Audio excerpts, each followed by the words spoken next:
அந்த துண்டு மட்டும் வெளியே வச்சுக்கலாம்.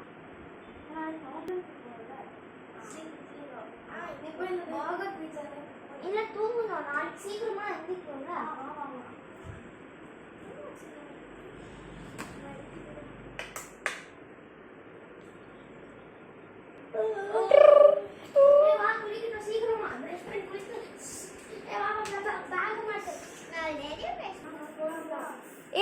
நில்லுங்க, எங்க கிளம்புறீங்க? மவுண்டனுக்கு எப்போ நம்ம போறோம்? ஆஹா, அதெல்லாம் நம்ம போகல. இந்த வெயிலுக்கு நீ போனீன்னா வரும்போது கருவாடை தான் வருவேன். நான் ஏசியை போட்டு விடுறேன், பேசாம படுத்து தூங்கு, சரியா?